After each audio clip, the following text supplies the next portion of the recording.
Interesting, man. We'll give a speech from that. Yeah. I've got like 5 knocked out towards my shoulder. All right, our next speaker, our final speaker for the evening, Fred Sadler, has been a Toastmaster for 2 years. He is a competent communicator and a competent leader, and is the current Vice President of Education of Naval Postgraduate School Toastmasters. I was waiting. Fred is performing project number 2 from the manual, Speaking to Inform, a 5 to 7 minute speech entitled How I Came to Love the Gt Marsh Building. The goals of his speech are to analyze his audience regarding his subject, focus his presentation at the audience level of knowledge, and use at least one visual aid to enhance the audience understanding. Please welcome Fred Sadler.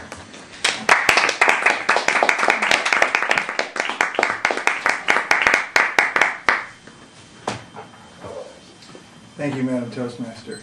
How I came to love the Gt Marsh Building. When you drive into Monterey from the east and get off on Highway 1, you soon are on Fremont Avenue. And it looks very much like a postcard of Monterey with cypress trees and pine trees. And up on the left is the Monterey Peninsula College. And soon on the right you come to Lake Elistero and a fountain. And then all of a sudden, there's this strange, massive sight that looks like it's from another world, from a time far, far away. It looks something like this. Have any of you seen this? Yes.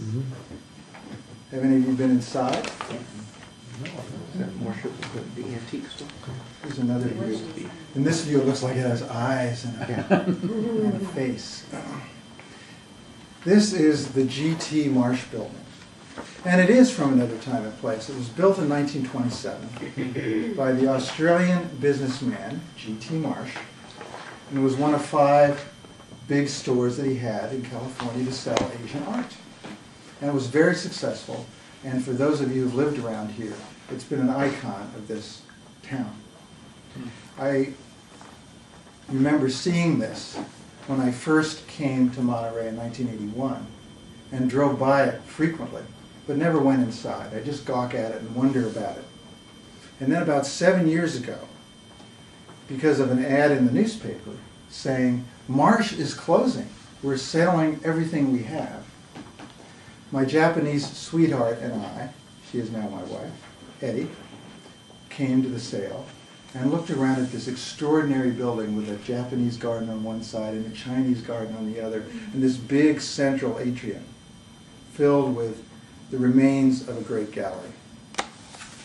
It looked kind of tired though, and old and dreary, and it was kind of sad to think of this in its current state. We had a good sale. We bought a Japanese stone lantern and put it in our backyard, which we still have today. Over the next years, it sat there, and we all wondered what would happen to this jewel of the peninsula. Finally, the Catholic Church next door decided to buy it, thinking they could rescue it from oblivion and possibly have a school there. But the costs of retrofitting it and rehabilitating it were enormous, and they just gave up. So it sat some more. And pretty soon there was a steel fence put up around it, and netting over the top, and it just looked worse and worse. And in fact, it became the home for the homeless and pigeons. A very sad end. About 4 years ago, Eddie and I joined the Oriental Art Society for the Monterey Peninsula. And within a few months, I somehow got elected president. And it wasn't because I knew anything about Asian art. I think it was because I seemed intelligent. I had a marvelous piece of Asian art at my side, namely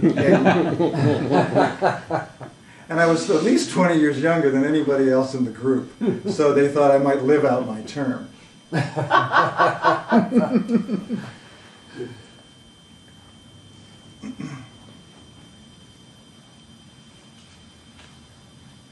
little bit later, I joined Toastmasters to confront my unease at speaking in public. And I thought, as I had to introduce a speaker every month for the Oriental Art Group and explain who they were and introduce them, that maybe I might learn how to do this a little better and maybe even enjoy it. About 2 years ago, Jerry Jansen, who is a wonderful art dealer from San Francisco, very energetic guy, decided to buy this tired old building with the idea of remaking it into a wonderful gallery. He had a gallery called Orientations in San Francisco that was famous and full of marvelous pieces from all over. And legend has it that he saw this building when he was 8 years old. He's now 63.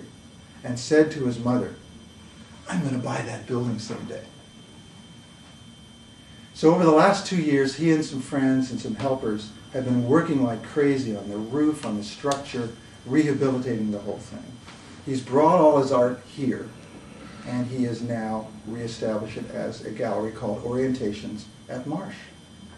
And he did such a good job that this past Saturday, January 26th, our Oriental Art Society and the Society for Asian Art of San Francisco, which is our counterpart group there, held a great celebration of the new Marsh Building.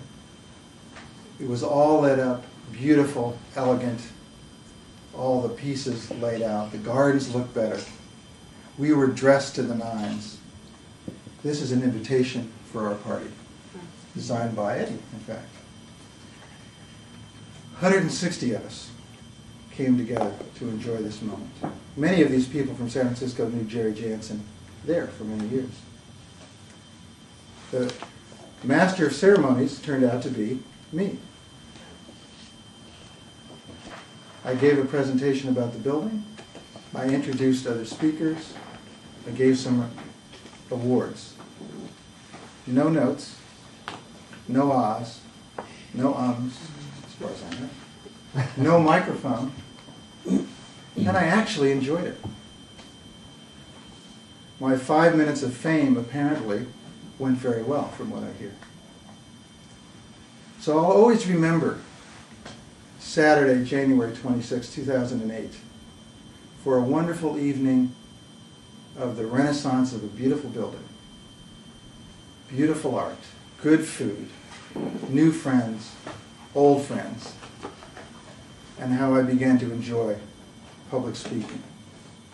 That's how I fell in love with the Gt Marsh Building. Madam President.